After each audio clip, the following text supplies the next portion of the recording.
Hello everyone, Jewel here. It's been a while since we talked about Metroidvanias, and after updating my roguelike games list, I think this is the right time to update my Metroidvania list as well. If you haven't watched the part 1 or 2, I suggest to watch it first, so you're not confused why some games are not featured in this video. Alright then, let's get started.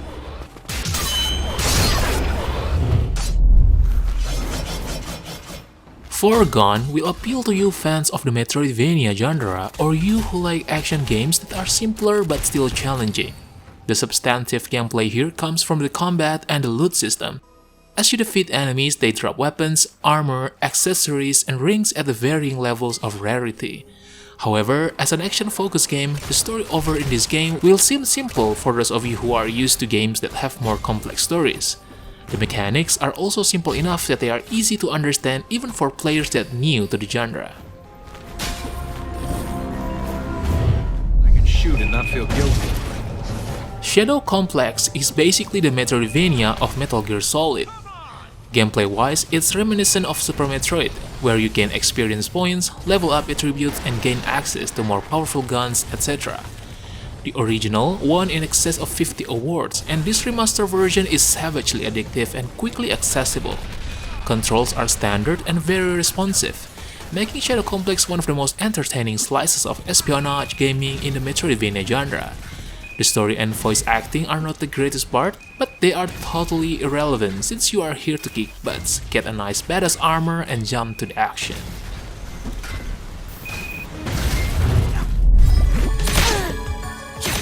Timespinner is a Metroidvania-style game that displays some obvious 16-bit inspirations along with a marvelous visual environment.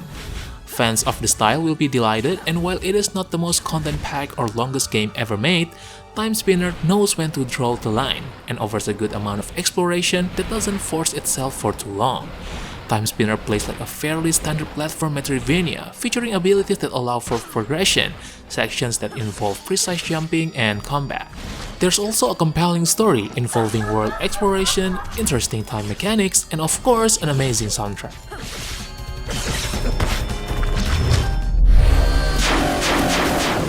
Axiom Verge 2 isn't exactly a Metroidvania game, as it feels more like a Metroid-like. Where Castlevania has a bit of commerce in RPG where grinding tends to serve a purpose, Metroid and Axiom Verge 2 focus on specific upgrades and exploration. So much has been done here to not just recreate the feeling of the first Axiom Verge, it's so much of the same but also with enough fresh and unique content to have it really shine. If you like the first or are even slightly interested in Axiom Verge 2, there's no better time to start.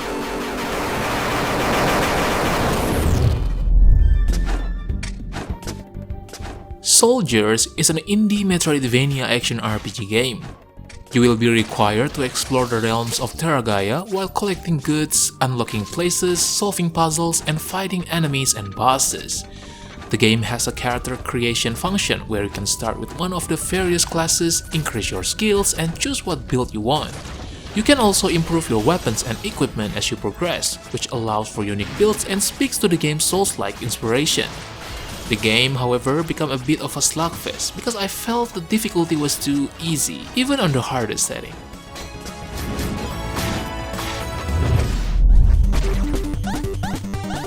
Infernax tells the simple story of a knight who's trying to save the kingdom from evil magic that is plaguing its citizens by turning them into monsters. This game will have you traverse the lands while conquering 5 castles on your quest to shatter their magic seals by defeating the bosses within. Infernax is a retro-style adventure platformer game with puzzle elements with interconnected world maps, similar to Castlevania. This game is an amazing homage to the 8-bit era, with a lot of awesome combat or platforming, really good chiptune style music that's nostalgic, and a fun world to explore, full of side quests and multiple choices that affect your morality for the story.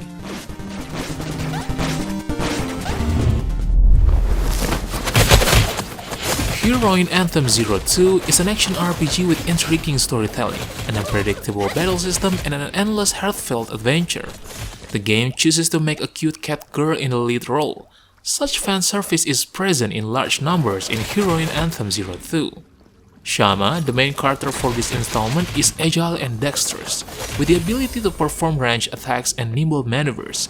The story of Heroine Anthem uses metaphors in many places and discusses the subtleties between gods and people.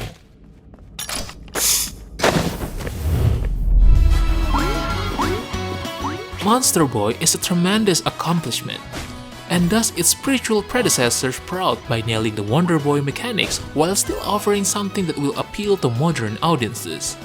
You gain 5 different animal forms throughout the course of the game, which can be switched between at will.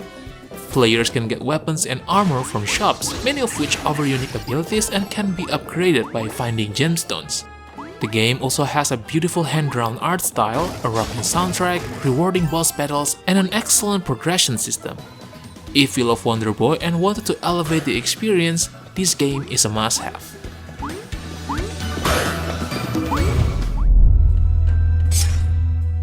Despite the extremely cheap price for a game, Vagrant is an incredibly well-polished Metroidvania game.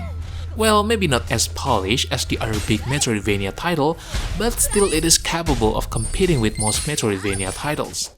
The hack-and-slash combat is similar to Muramasa, and with the waves of enemies and the epic battles against bosses that we know and love from this genre, the Vagrant doesn't disappoint, especially since these encounters are definitely more on the fun side. I've seen similar games take the challenge to obnoxious extremes, but here the balance is perfect. If you want to jump into this genre but always hate the steep learning curve that most Metroidvanias had, this could be the right game to start.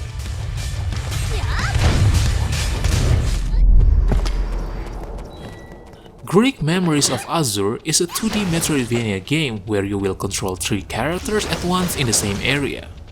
At first glance, this game may look like a typical action platformer game, but if you still remember how GTA 5 implemented the 3 character switching feature in the same world, the same thing was injected by the developer in this game.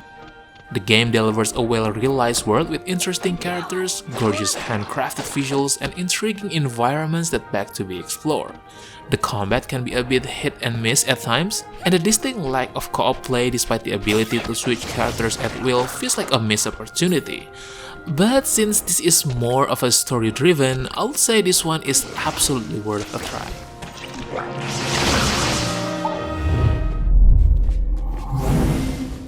The Tarnishing of Juxtia is a great 2D Souls-inspired game, with challenging boss fights, great world design, and variety in gear. It kinda reminds you of Blasphemous from the art style and overall atmosphere. The combat is weighty, control is tight and fluid, and both combat and platforming feel top-notch. Bosses are difficult to overcome, and the basic enemies are decently varied. The only problem I have is it's kind of short and the storytelling wasn't the best in my opinion. But if you are more of a gameplay guy like me, I would say this game is a crazy fun, especially with the build variation.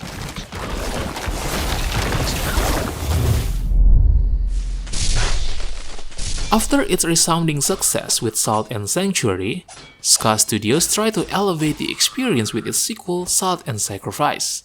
The core gameplay is as you would generally expect as you run and jump around while fighting monstrous enemies by guarding, rolling, and slashing with a light and strong attack.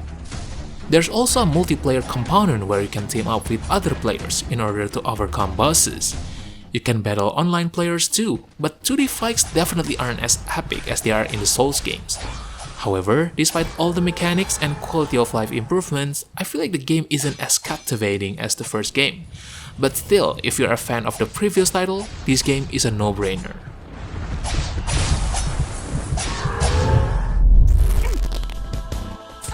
Pirate's Curse is a 2D platformer with combat and exploration elements. You could compare it to Metroidvania games, but instead of the game's levels being one giant world like in the first 2 games, it is level-based, where you choose a level from a map and each one is enclosed in itself. What hasn't changed much is the Metroidvania way you explore and open up new areas. As you gain new abilities, you are able to reach new areas in previous levels. There are lots of hidden areas in all of the levels, and unlike many Metroidvanias, most of these areas are mandatory for story progression. Apart from that, the game still feels like your typical Shantae experience. Platforming, fight off enemies, use money to buy upgrades and usable items, and of course fight off bosses to unlock new areas.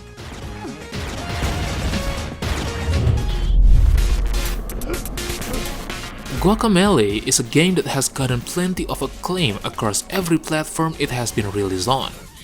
The game is a typical Metroidvania style game where you explore different levels that can't be completely finished until you get all of the different abilities.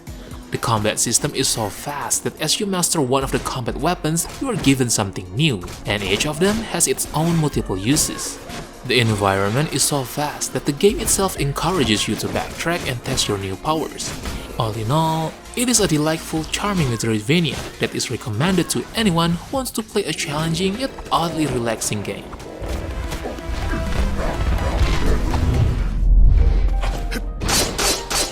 Lost Epic is a colorful blend of Metroidvania-style 2D platforming and action RPG. Combat is pretty standard, with a stamina meter, light and heavy attack, and a dodge roll that consumes a significant amount of stamina. Character progression is definitely the key in this game, since the game offers more depth in its progression systems, such as crafting, building skill trees, and ultimately grinding levels and gears. The boss fight in this game is very challenging, and that is why you need to think of this game more like an RPG than just mastering its combat mechanic. If you love 2D action RPGs such as Odin Sphere or Salt and Sanctuary, Lost Epic is definitely a good choice, especially considering its price.